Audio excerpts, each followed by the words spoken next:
Hey, this is Alexi Neocleous, and just the other day I was flicking through the newspaper and there was a story of a business owner who could no longer get traffic from Facebook. He went from getting 1.2 million visitors a month to zero, and he basically lost his business overnight. Why? Well, that's because he didn't heed one of my mentor's advice, which is number one is the most dangerous number in business. Whether you have only one traffic source, whether you have only one copywriter, whether you only have one web developer or whatever, the number one is the most dangerous number in business, because if that resource falls over, then what fallback plan do you have?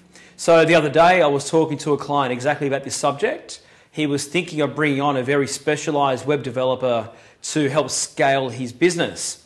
And I said to my client, this is a great idea. This guy is a specialist and a genius at what he does. However, it'd be very smart to train somebody internally to do this job as well, just in case the web developer disappears or just can't do his job. So be very mindful of this. If your business relies on only one resource for anything at all, you want a second person or a second traffic source as a minimum that you can fall back on just in case your primary source falls over. So the next tip I want to give you is a two-part formula on how to make all your content have much more potency, how to be much more powerful when people hear it. So let me give you two scenarios. The first scenario is this, and this is a piece of content. Instead of contacting prospective clients only 2 or 3 times, I make sure that I contact them at least 7 times over the course of 3 months. Okay? That's a pretty solid piece of advice that actually does work. That is not all too sexy because there is a bit of work there, but it's an effective tool, consistent follow-up. But what if I prefaced that content with something like this?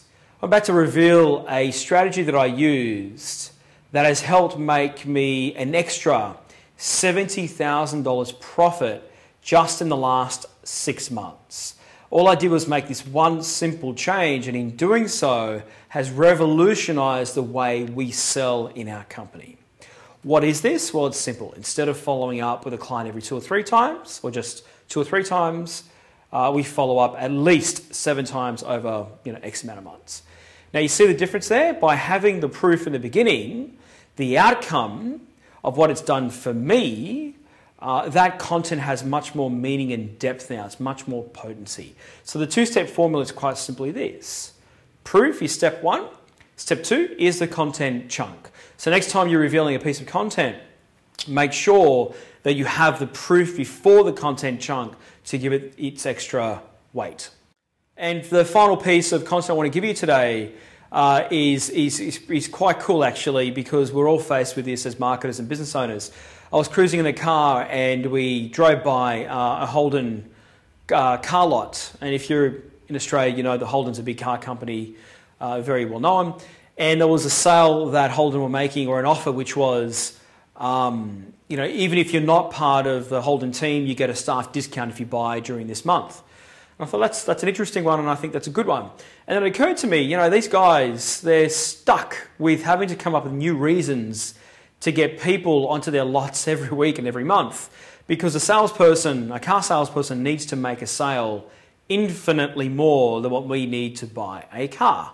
They would like us to think otherwise, but that's not the truth. And so they're constantly having to come up with new reasons to first get you into the lot, but also to get you to take action, to create a sense of urgency. Now that is just one example that they're using, but you as a business owner, you can use literally hundreds of different ways to create urgency. Here's one way to do it. It's very simple.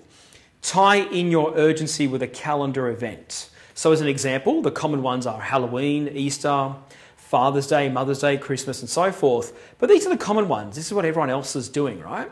But if you Google common events in history or famous events in history, you'll start to see websites come back where every day in history something prolific happened. You know, for example, Winston Churchill was born on this day, or Winston Churchill died on this day. Hitler died on this day, or Hitler was born on this day, or World War I ended on this day, or Henry VIII did this on this day, or whatever it may be.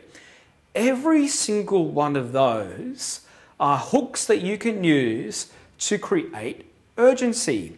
If you're really savvy, you constantly look at these dates as reasons to get your people, your customers ideally, to come back and buy again and to take action today. Something else you can do to create urgency is tie in the reason with something that your customer has done. So for example, let's say you have a customer that purchased for the first time from you 6 months ago. Well, you could do a little tongue-in-cheek little promotion just for that one customer, which is 6 months later you do like, this is our 6-month anniversary. You know, on this date 6 months ago, and you could do a little narrative about how you came together and you bought the product, and, you know, depending on your business, that's going to work and may not work. But the point is, it's a reason that can work if it's executed well. So these are 3 tips that hopefully that you can use almost immediately in your business. But I would love to hear from you, and if you can put some comments in the blog below, we can get some interaction happening. I check all the blog comments myself. So if you've got any questions, feedback, anything at all, by all means, post in your comments and let's have a chat. This is Alexi Neocleous, and I'll speak to you next time. Thank you.